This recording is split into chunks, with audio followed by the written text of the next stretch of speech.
Good morning बच्चों। बात करते हैं बेटा मोस्ट इम्पोर्टेंट टॉपिक फंक्शन के बारे में, ठीक है ना, ट्वेल्थ मैथमेटिक्स। तो भाई बच्चों, ये फंक्शन जो है इसकी इम्पोर्टेंस तो आप अच्छे से जानते हो ही। आपने प्रीवियस क्लासेस से फंक्शन के बारे में पढ़ना शुरू कर दिया था, ठीक है ना। अलजेब्रा पढ़े आपने, अलजेब्रिक फंक्शन आया समझ। अलजेब्रिक फंक्शन तो आपने शायद सिक्स से, शायद नहीं पक्का सिक्स से पढ़ना स्टार्ट किया था अलजेब्रिक फंक्शन को।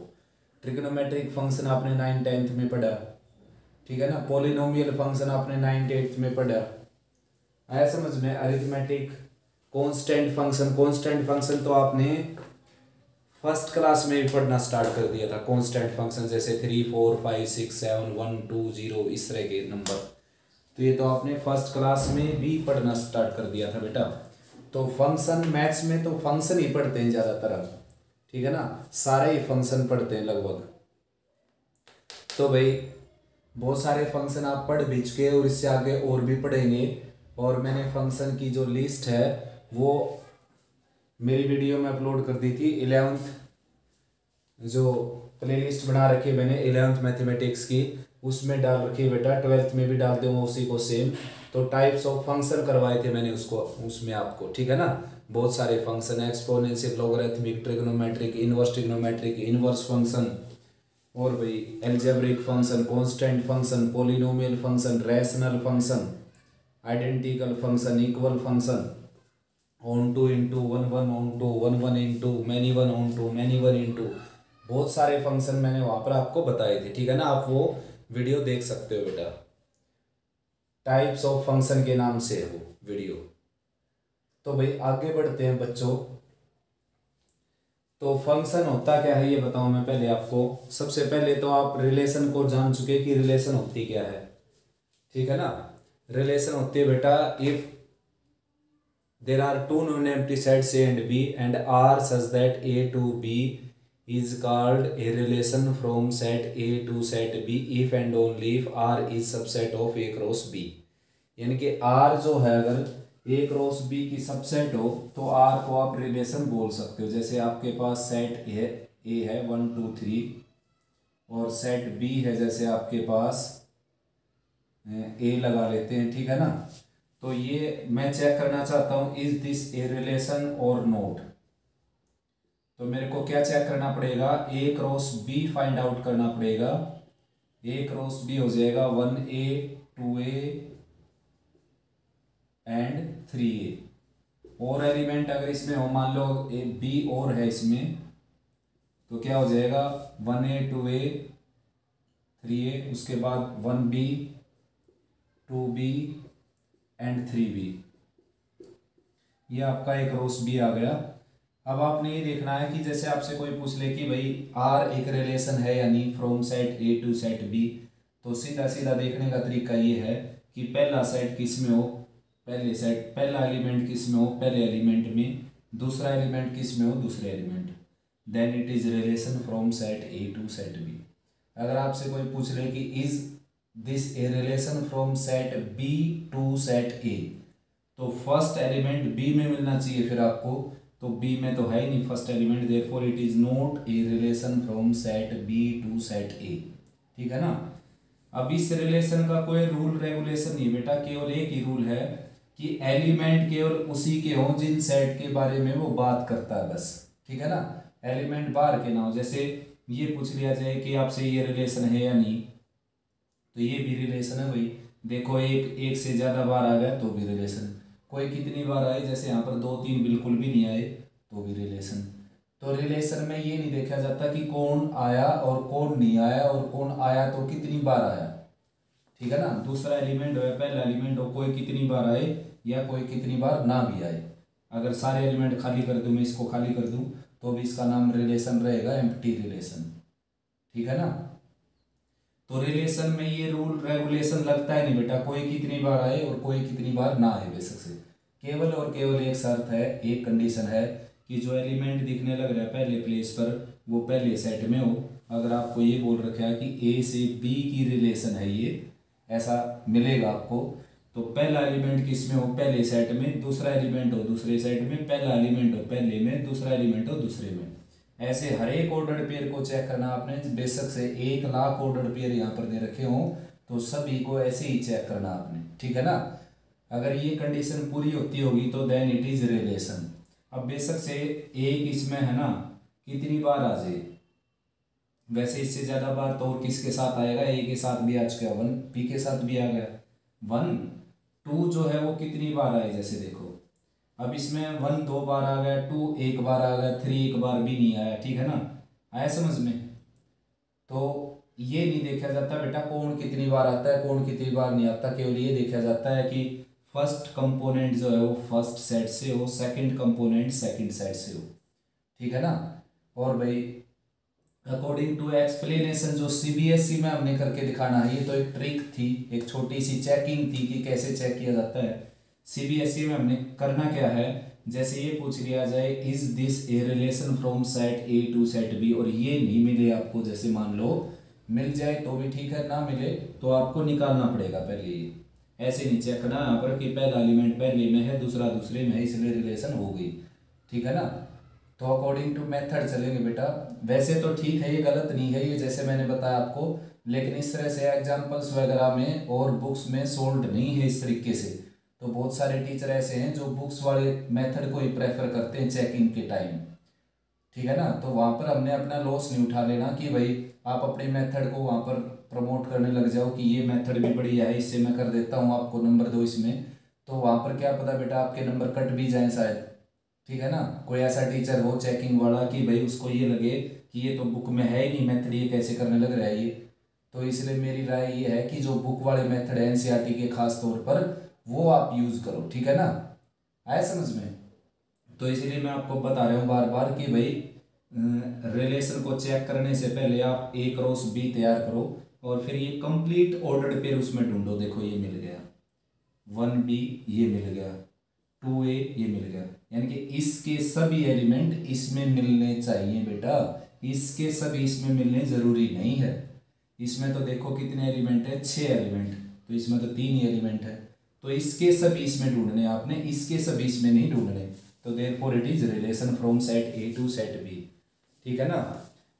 ए सेट की ए सेट में भी रिलेशन हो सकती है बच्चों, जैसे कि कॉमन सेंस की बात है, एक छत के नीचे जो सदस्य रहते हैं तो उनकी भी तो आपस में रिलेशन होती है बेटा एक दूसरे के साथ, ठीक है ना।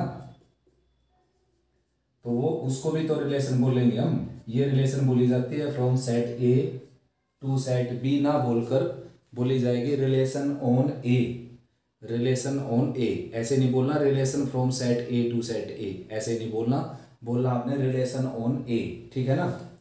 तो ये कैसे चेक करनी है आपने कि ये रिलेशन ए की रिलेशन है या नहीं है।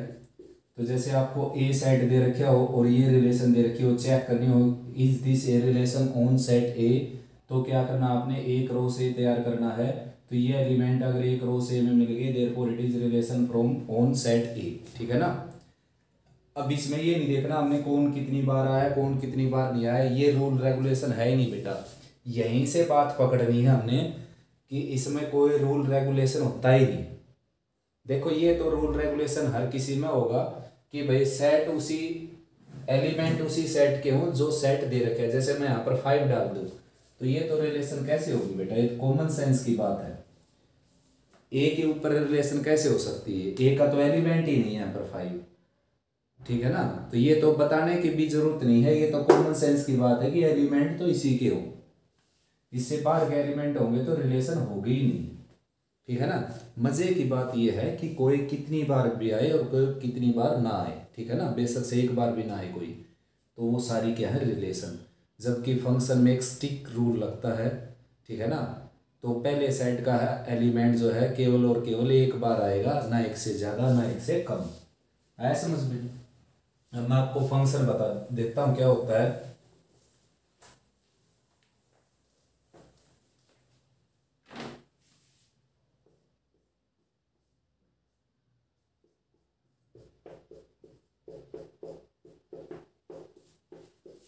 A relation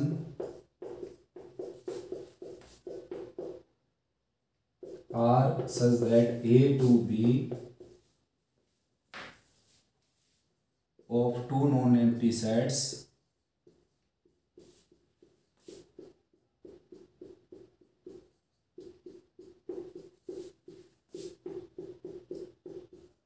A and B is called function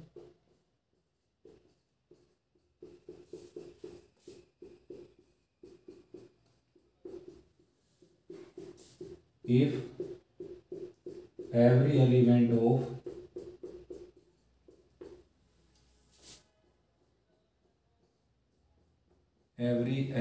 of set of domain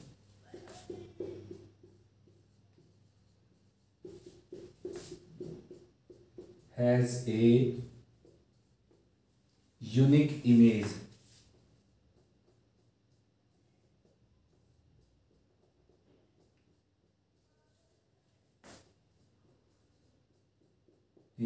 In set of codomain.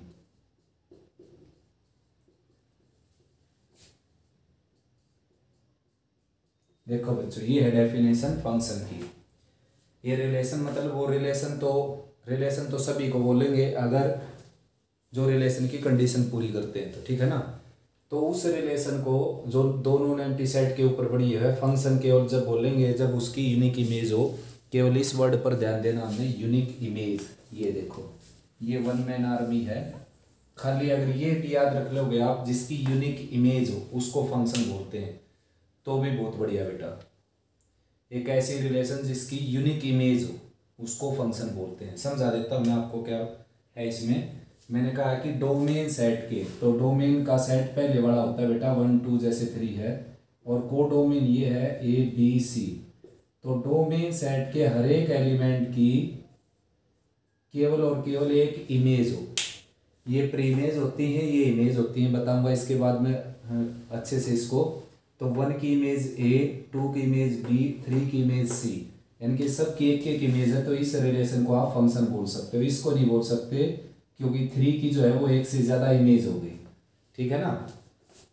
और इसको भी नहीं बोल सकते क्योंकि इसमें 4 की कोई इमेज ही नहीं हुई। तो बेटा क्या है, केवल और केवल एक कंडीशन है। पहले सेट जिसको हम डोमेन का सेट बोलते हैं, दूसरा सेट जिसको कोडोमेन का सेट बोलते हैं। तो पहले सेट के प्रत्येक एलिमेंट की दूसरे सेट में एक यूनिक इमेज हो, उसको बोलते हैं फंक्शन, ठीक है ना। अब एग्जाम्पल से आपको मैं समझाता हूँ अच्छे से इसको। देखो बेटा, एरो डायग्राम के एग्जाम्पल से मैं समझाता हूँ आपको।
देखो बच्चों, रिलेशन तो ये सभी हैं बेटा, ठीक है ना। ये सारी की सारी रिलेशन है। पहला सेट दे रखा है 1 2 3 4, दूसरा सेट ABC। तो A से B की रिलेशन है ये। इसमें पहला सेट दे रखा है ये 1 2 3। इसका जो फर्स्ट सेट है वो है 1 2 3 4, और सेकंड सेट दे रखा है और ABC। और ये एक मैपिंग यानी कि रिलेशन बनाकर दे रखी है। इसका फर्स्ट सेट 1 2 3 और इसका दूसरा सेट ABCD, ठीक है ना। और ये रिलेशन बना रखी है। ठीक ऐसे इसका फर्स्ट सेट क्या है 1 2 3, और सेकंड सेट क्या है ABCD। और भाई इसका फर्स्ट सेट क्या है 1 2 3 4, और सेकंड सेट क्या है ABC। देखो बेटा, और यहाँ पर ये मैपिंग बना रखी है 1A 2B एंड 3C। और यहाँ पर इसकी रिलेशन बना रखी है ये 1A 2B 3C 4D, ठीक है ना। ठीक ऐसे यहाँ पर भी एक रिलेशन बना रखी उसने 1A 2B and 3C, coma से सेपरेट कर देते हैं। यहाँ पर भी एक रिलेशन बना रखी है 1A 1B 2C and 3D। देखो बेटा समझा देता हूँ वेन डायग्राम से भी और लिस्टिंग एलिमेंट से भी, देखो ध्यान से। तो भाई जो पहला सेट है ना, ये पहला सेट ये होता है डोमेन का सेट, डोमेन, और ये होता है कोडोमेन का सेट। आया समझ में, ठीक है ना। और ये पहले प्लेस पर जो होती हैं इनको प्री इमेज बोलते हैं, प्री इमेज। यहां पर बता देता हूं बेटा,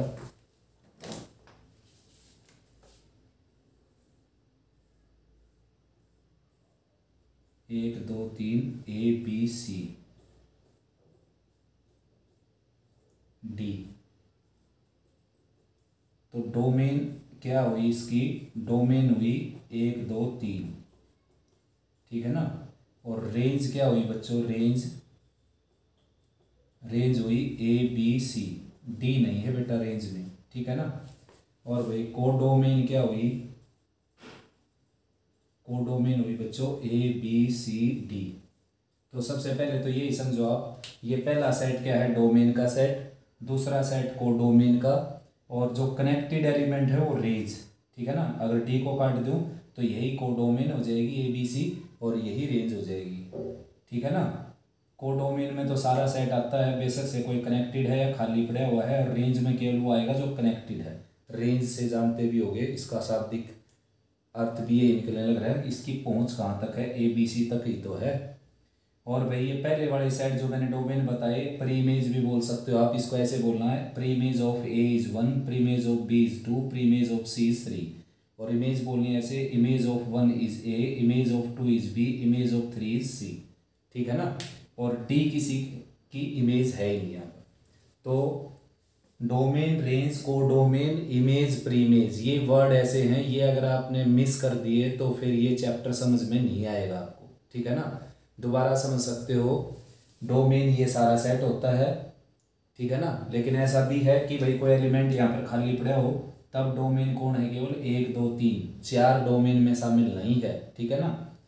तो डोमेन केवल वही होगा जो कनेक्टेड है, तो इसमें सारे कनेक्टेड है, तो 1 2 3 क्या होगी, डोमेन। और इसमें रेंज क्या होगी, ABC। D रेंज में शामिल नहीं है क्योंकि D कनेक्टेड नहीं है। तो डोमेन रेंज का पता चला। अब बता देता हूँ इमेज प्री इमेज का। पहले वाली प्री इमेज, ठीक है ना, नाम से पहचान में आने लग रहा है, प्री इमेज यानी कि पहले आने वाली। और ये क्या है, इमेज। तो प्री इमेज आपसे पूछे तो 1 2 3 अगर आपने बोल दिया तो गलत हो जाएगा। प्री इमेज सबकी अलग अलग होती है, अलग अलग बोलनी पड़ेगी। Pre image of A is 1, pre image of B is 2, pre image of C is 3। ऐसे ही इमेज अगर आपसे पूछे और आपने ABC बोल दिया तो बिल्कुल गलत हो जाएगा। इमेज जो है वो सबकी अलग अलग होती है। Image of 1 is A, image of 2 is B, image of 3 is C, सबकी अलग अलग इमेज होती है, ठीक है ना। ये किसी की इमेज है ही नहीं। तो इमेज प्री इमेज समझ में आई बेटा। एक बच गई कोडोमेन, ये पूरा सेट कोडोमेन कहलाता है। रेंज तो क्या है, केवल ABC, कोडोमेन क्या है, ABCD। अगर D को हटा दूं मैं, अब कोडोमेन क्या होगी, ABC, रेंज के इक्वल होगी, ठीक है ना। अब आगे बढ़ते हैं, देखो ऐसा भाई बच्चों, केवल आपने फंक्शन और रिलेशन के डिफरेंस को पहचानने के लिए केवल और केवल पहले सेट को देखना। पहले सेट में कोई एलिमेंट खाली पड़ा हुआ है तो it is not a function. पहले सेट के एलिमेंट की एक से ज़्यादा इमेज है, it is not a function. क्योंकि मैंने फंक्शन की डेफिनेशन में लिखा हुआ है, ऐसा हो कि पहले सेट के प्रत्येक एलिमेंट की एक यूनिक इमेज हो।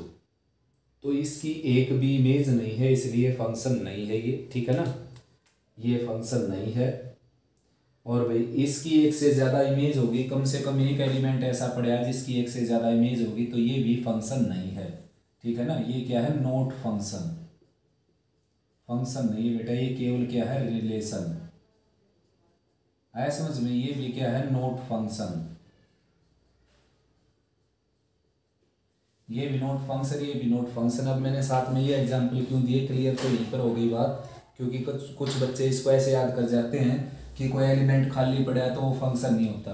तो बेटा इसको याद कर जाते हैं, वो ये तो फंक्शन नहीं, इसको भी ऐसे ट्रीट करेंगे कि भैया एलिमेंट खाली पड़ा है इसलिए फंक्शन नहीं। तो बच्चों दूसरे सेट में बेशक से खाली पड़ा रहे कोई, या कनेक्ट मिला पड़ा रहे, उसमें हमने पहले सेट को देखना, पहले सेट में खाली नहीं होना चाहिए, दूसरे सेट में बेशक से खाली पड़े हो। तो ये क्या है, ये है बेटा फंक्शन, ठीक है ना, फंक्शन है ये। ठीक ऐसे ही पहले सेट आप ऐसे ना याद कर जाओ कि भाई एक से ज़्यादा कनेक्ट हो गया कोई एलिमेंट तो वो फंक्शन नहीं होगा। तो ये एलिमेंट बेशक से एक से ज़्यादा कनेक्टेड हो तो ये भी क्या है, फंक्शन, ठीक है ना, क्योंकि इमेज एक से ज़्यादा ना हो ना एक से कम हो, प्री इमेज एक से ज़्यादा भी हो सकती है और एक से कम भी हो सकती है। इसकी कोई प्री इमेज नहीं, देखो इसकी एक से ज़्यादा प्री इमेज होगी, ठीक है ना। अगर अब भी समझ में नहीं आता तो एक और एग्जांपल दे देता हूँ मैं। ये है सेट ऑफ सन और ये सेट ऑफ फादर, ठीक है ना। अब देखो क्या ऐसा हो सकता है कि इसका कोई फादर ही नहीं है, ठीक है ना, पास्ट अवे हो जाए दूसरी बात है बेटा, लेकिन है तो कोई ना कोई। तो ये क्या है, वैलिड रिलेशन नहीं है, क्योंकि इसको अपने फादर का ही नहीं पता कौन है। ये जो है इसके दो फादर हैं देखो, ठीक है ना, ये भी क्या है, वैलिड रिलेशन नहीं है। आया समझ में, ये वैलिड रिलेशन नहीं है क्योंकि इसके एक से ज़्यादा फादर है, डर्टी रिलेशन है बेटा ये, देयरफॉर ये फंक्शन बनने लायक नहीं है, ये फंक्शन नहीं है। देखो ऐसा हो सकता है कि किसी का कोई सन ना हो, किसी के पास बेटा ना हो, ये फादर है, जैसे सेट ऑफ फादर है ये, तो इसके पास कोई, यानी कि ये जो ह्यूमन बींग्स है बेटा उनका सेट है और ये चाइल्ड का सेट है। तो ऐसा हो सकता है कि किसी का कोई बेटा ही ना हो, ऐसा भी हो सकता है कि किसी के दो बेटे हों, ये सेट ऑफ सन हो गए, सेट ऑफ फादर हो गया, ठीक है ना। तो ऐसा भी तो हो सकता है किसी के दो बेटे हों, दो से ज़्यादा, 4, 5, 20 बेटे हों, तो ये भी फंक्शन है और ये भी फंक्शन है, ये फंक्शन नहीं है बच्चे, ठीक है ना। बिल्कुल सिंपल है फंक्शन और रिलेशन का डिफरेंस बताना। अगर ऐसे एलिमेंट लिख रखे हों, सेट ए बी देख रहे ऐसे लिख रखे हों लिस्टिंग एलिमेंट में, तो ऐसे ही पहचान सकते हो आप। और ऐसे पहचान में ना आए तो एरो डायग्राम बना लो, इसमें कोई का एलिमेंट खाली रहे तो भी फंक्शन नहीं, एक एलिमेंट एक से ज़्यादा के साथ कनेक्ट हो तो भी फंक्शन नहीं। अब देखो इसमें कैसे पहचानोगे आप, आपके पास 1 है तो इसमें ढूंढना है एक बार मिल गया, 2 एक बार मिल गया ठीक हो गया, 3 एक बार मिल गया ठीक हो गया, 4 नहीं मिला इसमें, therefore it is not function. इसको देखते हैं 1 2 3 है तो 1 मिल गया, 2 मिल गया, 3 मिल गया, लेकिन 1 एक से ज़्यादा बार मिल गया तो ये भी फंक्शन नहीं है।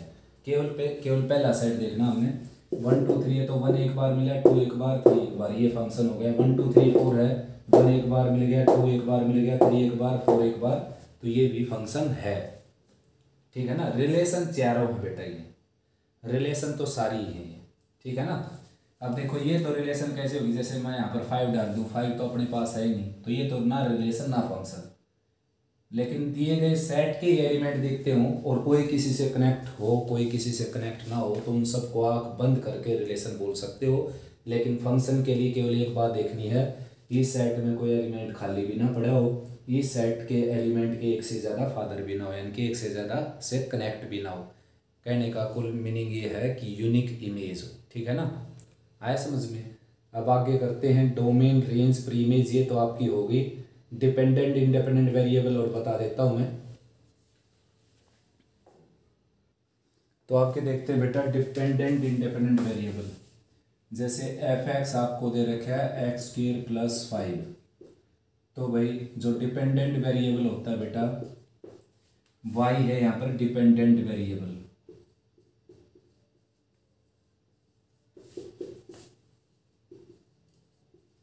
और x यहाँ पर है इंडिपेंडेंट वेरिएबल।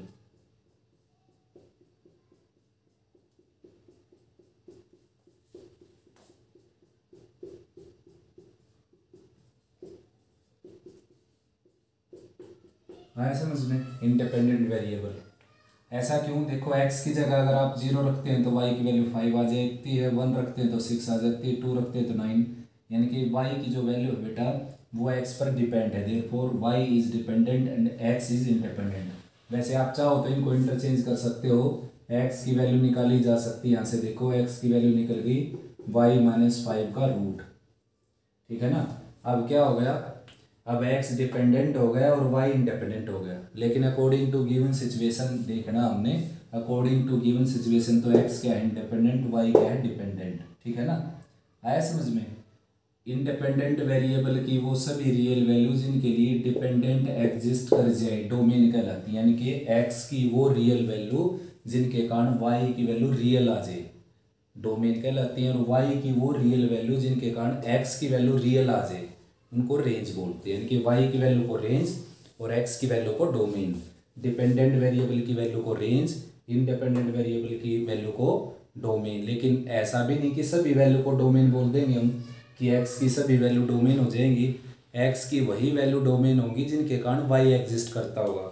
जैसे फॉर एग्जांपल अगर आपको ये दे रखा है तो यहाँ पर x की सभी वैल्यू डोमेन नहीं बनेंगी, जो 1 है यहाँ पर 1 y को रियल नहीं रखता, इन्फिनिटी बना देता है, तो रियल यानी कि x की जो वैल्यू होंगी, जितनी वैल्यू थी कितनी वैल्यू होती है रियल, उनमें से 1 हट जाएगा, तो ये जो x की वैल्यू है ये डोमेन कहलाएंगी, ठीक है ना। इस तरीके से आपने 11th में कर लिया था ये। आया समझ में बेटा इंडिपेंडेंट डिपेंडेंट वेरिएबल क्या होते हैं। आगे चलते हैं algebra on function, algebra on real function.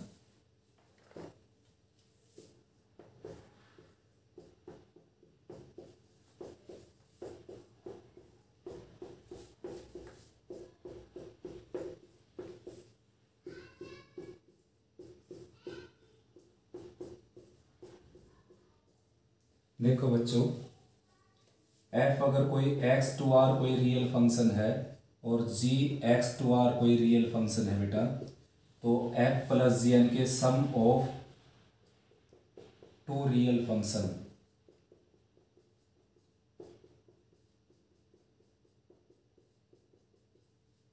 Difference of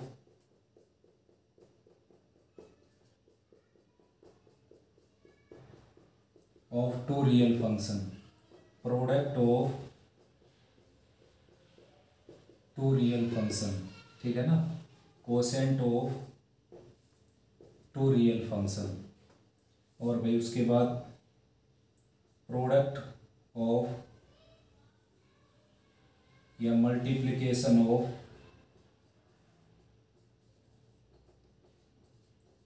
of a scalar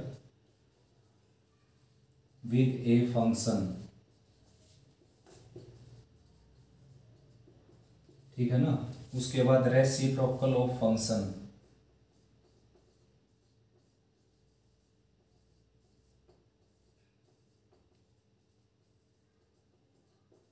ये है बेटा algebra of real function.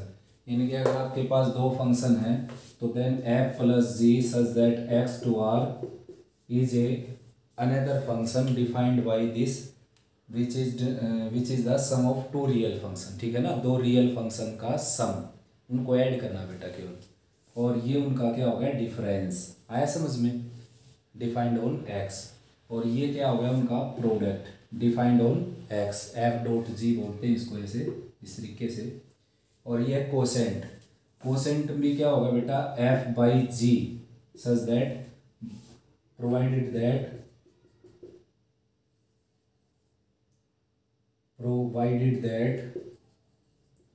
gx is not equal to zero, यानी कि वो वैल्यू छोड़ देंगे x में से जो इसको जीरो बनाएंगे। तो यहीं पर लिख देता हूं मैं x minus X such that gx is equal to zero, ठीक है ना। वो वैल्यू छोड़ देंगे x में से जो लोअर पार्ट को जीरो बनाती है। उसके बाद multiplication of a scalar by a function, जैसे k कोई स्केलर है नॉन जीरो तो f(x) के साथ उसकी मल्टीप्लाई, ये भी फंक्शन क्या होगा x टू r पर ही डिफाइंड होगा। उसके बाद रेसिप्रोकल, अगर f(x) कोई फंक्शन है तो 1/f(x) क्या हो जाएगा एक फंक्शन हो जाएगा जो x टू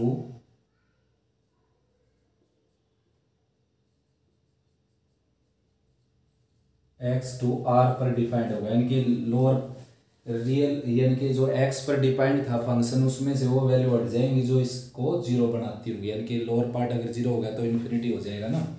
तो ये है बेटा अलजेब्रा ऑन फंक्शन, ठीक है ना। आगे पढ़ते हैं क्लासिफिकेशन ऑफ फंक्शन। देखते हैं भाई बच्चों क्लासिफिकेशन ऑफ फंक्शन। फंक्शन बेटा एक तो होता है वन वन फंक्शन, ठीक है ना, एक होता है मैनी वन फंक्शन, और एक होता है भाई on to function,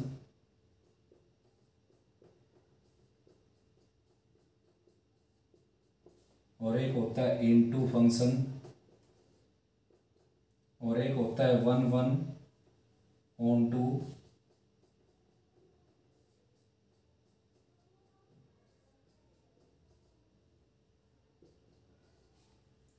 one one into,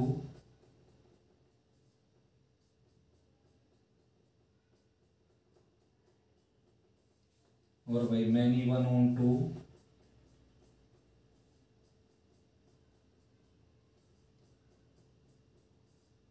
और वन वन ऑन टू,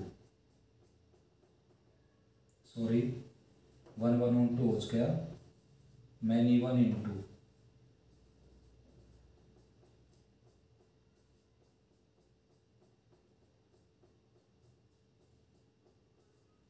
आया समझ में? तो ये फंक्शन है भाई बच्चों।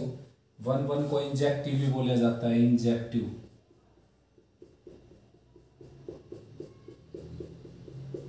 और भाई ऑन टू को सरजेक्टिव भी बोला जाता है। ऑन टू कहाँ गया, ये रहा सरजेक्टिव,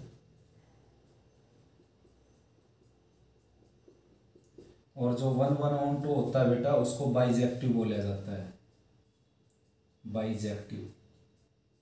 अब होते क्या है देखो, मैं बता देता हूं आपको। तो भाई फंक्शन का डिफरेंस अगर आपको चाहिए कौन सा फंक्शन क्लासिफिकेशन उसकी, तो पहले सेट को बिल्कुल भी नहीं देखना आपने, ठीक है ना, हमेशा दूसरे सेट को देखना है। आया समझ में? क्योंकि पहले सेट को देखते हैं रिलेशन फंक्शन का डिफरेंस बताने के लिए। अगर खुद ही उसने फंक्शन दे दिया तो फिर पहले सेट को देखने की जरूरत नहीं रही बेटा।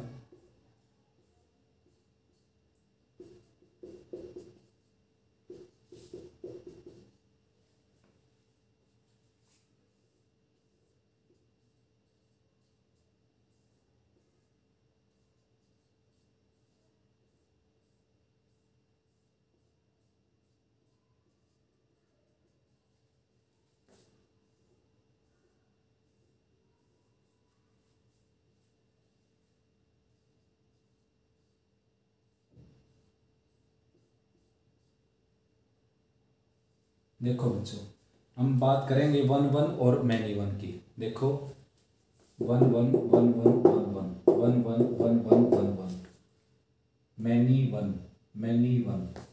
तो ये दोनों एग्जाम्पल हैं वन वन के, और ये दोनों एग्जाम्पल हैं मैनी वन के, ठीक है ना। आया समझ में?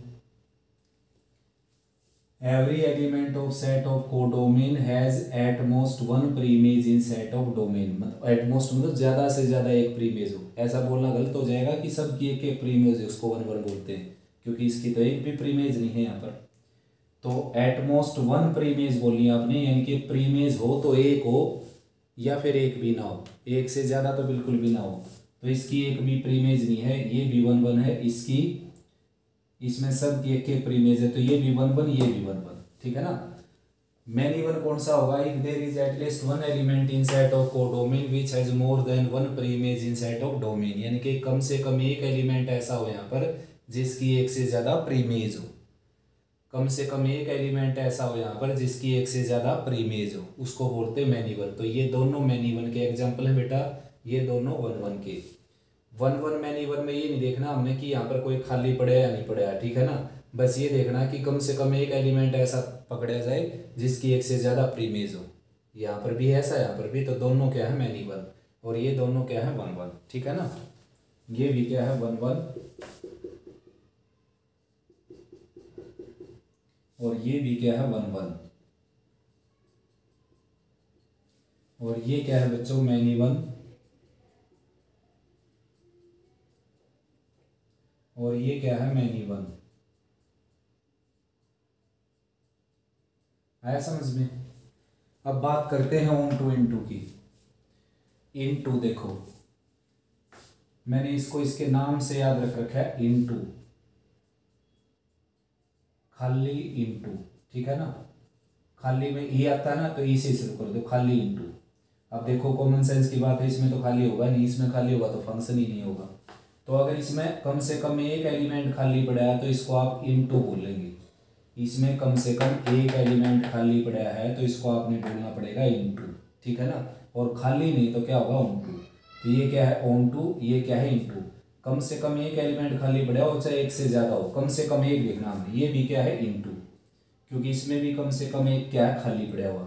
ये क्या है ऑनटू, क्योंकि इसमें कोई भी खाली नहीं पड़ा हुआ। देखो बस सिंपल सी बात है, अगर दूसरे सेट में एक भी एलिमेंट खाली नहीं पड़ा है तो ऑनटू, और कम से कम एक एलिमेंट खाली पड़ा है तो इनटू, ठीक है ना। डेफिनेशन के अकॉर्डिंग चलो तो if there is at least one element in set of codomain which has no preimage in set of domain then it is into. If there is at least one element in set of codomain which has no preimage in set of domain then it is into, otherwise onto। onto क्या कहेंगे, every element of set of codomain has at least one preimage in set of domain, मतलब इसके प्रत्येक element की कम से कम एक प्रीमेज हो, चाहे एक और चाहे एक से ज़्यादा, कोई खाली ना हो। जैसे इसकी एक भी प्रीमेज नहीं, मेरे को चाहिए कम से कम एक प्रीमेज, तो इसके प्रत्येक एलिमेंट की कम से कम एक प्रीमेज होगी, इसके प्रत्येक एलिमेंट की कम से कम एक प्रीमेज होगी, तो इसको हम क्या बोलेंगे, यहाँ पर नहीं है, इसको क्या बोलेंगे हम, सॉरी यहाँ पर भी है, मैंने बोला कि इसके प्रत्येक एलिमेंट की कम से कम एक प्रीमेज हो, तो इसके प्रत्येक एलिमेंट की एक से कम एक प्रीमेज है। देखो इसके प्रत्येक एलिमेंट की कम से कम एक प्रीमेज है, तो ये भी क्या है ऑनटू और ये भी क्या है ऑनटू। इसके प्रत्येक एलिमेंट की कम से कम एक प्रीमेज नहीं बेटा, कि देखो सी की प्रीमेज है 3, बी की 2, ए की 1, लेकिन डी की कोई प्रीमेज नहीं है, यहाँ पर भी इन दोनों की कोई प्रीमेज नहीं है, तो दोनों क्या हो गए इनटू। अब देखो इनटू का कोई आपसे एग्जांपल पूछे तो आप ये भी दे सकते हो और ये भी। जो इनटू फंक्शन होगा वो मैनी वन भी हो सकता है, वन वन भी हो सकता है। वन वन मैनी वन अलग बात है, ऑन टू इनटू अलग बात है। तो जो इनटू फंक्शन है वो मैनी वन भी हो सकता है और वो वन वन भी हो सकता है। ऑन टू का एग्जाम्पल पूछे तो ये दोनों में से कोई दे सकते हो आप, क्योंकि onto function many one भी हो सकता है, वन वन भी हो सकता है। अब दोनों क्वालिटी देखें तो इस फंक्शन का कंप्लीट नाम है वन वन ऑन टू, इसका वन वन इन टू, इसका पूरा नाम many one in onto, इसका पूरा नाम मैनी वन इन टू। इनके इन टू का कोई एग्जाम्पल पूछे तो ये दे सकते हो एग्जाम्पल में, मैनी वन इन टू पूछे तो केवल ये दे सकते हो, वन वन इन टू पूछे तो केवल ये दे सकते हो। ऑन टू का कोई एग्जाम्पल पूछे दोनों में से कोई एक दे सकते हो या दोनों दे सकते हो, लेकिन वन वन ऑन टू का पूछे तो केवल ये देना आपने, और मैनी वन ऑन टू का एग्जाम्पल पूछे तो ये देना है। ठीक ऐसे ही वन वन का एग्जाम्पल पूछ रहे तो आपसे ये भी दे सकते हो और ये भी दे सकते हो, ये ऑन टू है ये इन टू है, लेकिन वन वन दोनों है।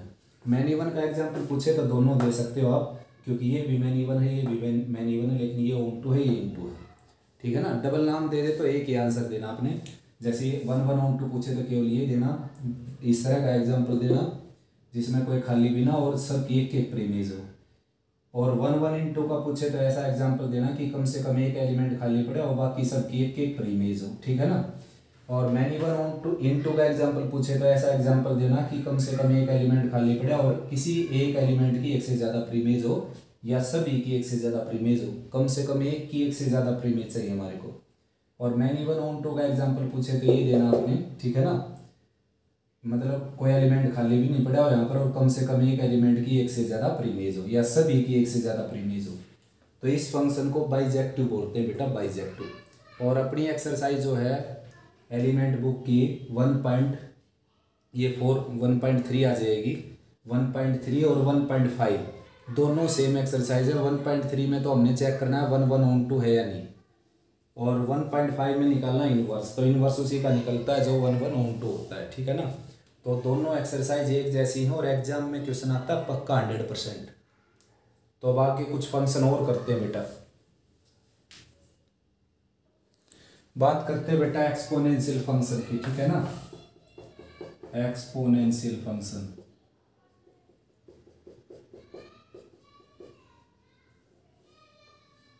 तो एक्सपोनेंशियल फंक्शन क्या होता है बेटा, a function f such that r to r fx is equal to a raised to the x is exponential function where a greater than 0 and a is not equal to 1। आया समझ में, ए की value 0 से बड़ी हो लेकिन 1 ना हो। तो भाई इसके दो केस बनते हैं। देखो ए की वैल्यू अगर ग्रेटर देन 1 होगी तो एक्स की वैल्यू अगर 0 से छोटी होगी तो एफ एक्स की वैल्यू 1 से छोटी आएगी। देखो यानी कि -1 -2 -3 ऐसे हो एक्स की वैल्यू, तो ये नीचे आएगा और 1 से छोटी हो जाएगी। 0 होगी तो ए की पावर 0 क्या होता है 1, और एक्स की वैल्यू 0 से बड़ी होगी जैसे 1 2 3 4 5 होगी तो ए की वैल्यू तो पॉजिटिव है ही, तो ये 1 से बड़ी छोटी आएगी वैल्यू। ठीक है ना, आए समझ में, 1 से बड़ी आएगी बेटा ये वैल्यू। उसके बाद बात करते हैं आगे। देखो ये इसका ग्राफ है। देखो x की वैल्यू 0 लेंगे तो y की वैल्यू 1 आएगी। ये ग्राफ इससे इनफाइनेटली इंक्रीज करता है इस तरीके से। ठीक है ना, तो ये एक्सपोनेंशियल फंक्शन है। और एक्सपोनेंशियल की फंक्शन की जो डोमेन होती है बच्चों, डोमेन होती है इसकी रियल, मतलब आप x की जगह कुछ भी रख सकते हो, सारे रियल। लेकिन रेंज क्या होती है बच्चों इसकी, रेंज होती है इसकी 0 से इन्फिनिटी, ओपन इंटरवल। 0 भी रेंज मतलब y की वैल्यू, x की जगह आप कुछ भी रख के देख लो, एफ एक्स यानी कि y की वैल्यू ना नेगेटिव आएगी और ना 0 आएगी, हमेशा 0 से बड़ी आएगी और इन्फिनिटी तक जाएगी। अगर a की वैल्यू 0 और 1 के बीच में बेटा तो ये ग्राफ ऐसे डिक्रीज होगा, डिक्रीजिंग फंक्शन हो जाएगा ये। ठीक है ना, एफ एक्स की वैल्यू 0 से छोटी रखूंगा तो ये 1 से ग्रेटर हो जाएगी इसकी वैल्यू। ठीक है ना, और 0 रखने पर तो 1 ही होगी। और 0 एक्स की वैल्यू अगर 0 से ग्रेटर रखते हैं यहाँ पर, 0 से ग्रेटर, तो एफ एक्स की वैल्यू क्या हो जाएगी, लेस देन 1। तो ये है बेटा exponential function A raise to the X. 11th class के उसमें भी मैंने डाल रखा है ये टाइप ऑफ फंक्शन में, तो देख सकते हो एक्सपोनेंशियल फंक्शन की डोमेन रेंज क्या होती है। ठीक है ना, नेक्स्ट है बेटा लॉगरिथमिक फंक्शन। ठीक है ना, तो भाई function defined by F X equal to log X to the base A when A greater than 0 and A is not equal to 1 is called logarithmic function. ठीक है ना, और लॉगरिथमिक फंक्शन की जो डोमेन होती है बेटा वो वही होती है जो एक्सपोनेंशियल की रेंज थी, यानी कि एक्सपोनेंशियल की रेंज क्या थी, 0 से इन्फिनिटी, और जो इसकी रेंज है वो वही होगी जो एक्सपोनेंशियल की डोमेन थी यानी कि रियल। ठीक है ना, डोमेन रेंज इंटरचेंज हो जाती है दोनों की, क्योंकि दोनों क्या है एक दूसरे के inverse function, exponential and logarithmic. तो पहला केस है बेटा ए इज ग्रेटर देन 0 है तो ए की वैल्यू 1 नहीं है, तो देखो ए 0 से बड़ा कह दिया उसने और 1 उसने कहा नहीं कि ए की वैल्यू 1 होगी, तो इसका मतलब क्या होगा, एक इंटरवल तो ये बन गया और एक ये बन गया। एक तो हो गया 0 से 1 तक जो वहाँ डिस्कस किया हमने, और एक हो गया 1 से ग्रेटर तक। तो अगर ए की वैल्यू 1 से ग्रेटर होगी यानी कि एक से बड़ी वैल्यू यहाँ पर रखोगे आप यहाँ पर, तो हमेशा एफ एक्स की वैल्यू जो है वो क्या आएगी, लेस देन 0। अगर एक्स की वैल्यू 0 1 के बीच में होगी तो, और 1 होगी तो log 1 जैसे आप जानते हो 0 होता है, और 1 से बड़ी होगी तो ये जो सारी वैल्यू है 0 से बड़ी हो जाएगी। ये इसका ग्राफ होता है बेटा। ठीक है ना, इस तरीके से एक्स एक्सिस को 1 0 पर कट करके जाएगा, एक्स की जगह 1 रखेंगे आप तो log 1 की वैल्यू क्या हो जाएगी, 0। ठीक है ना, और दूसरा केस है मैंने बताया था ए की वैल्यू उसने 0 से बड़ी बताई है और 1 उसने मना किया, क्योंकि 1 अगर एक्स की जगह रखेंगे हम, सॉरी ए की जगह, तो ये एक प्रॉपर्टी होती है इसकी, ऐसे लिखते हैं log m by log n। तो log अगर यहाँ पर 1 आ गया तो log 1 क्या होता है 0 और ये क्या हो जाएगा इन्फिनिटी, इसलिए मना किया उसने, एक्स ए की वैल्यू 1 नहीं होगी।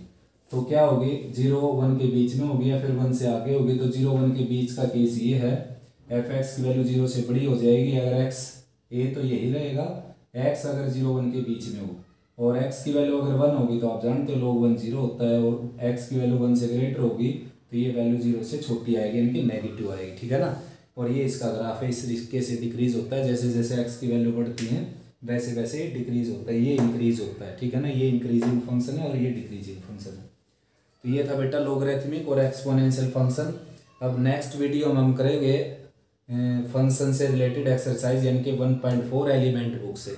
तो अच्छे से रिवाइज करो बेटा, इसमें कुछ भी बात नहीं है, बेसिक अगर आपका स्ट्रॉन्ग हो जाएगा तो एग्जाम्पल्स में कोई प्रॉब्लम आने वाली नहीं। ठीक है ना, उम्मीद करता हूँ बच्चों बहुत अच्छा रिवाइज करोगे आप।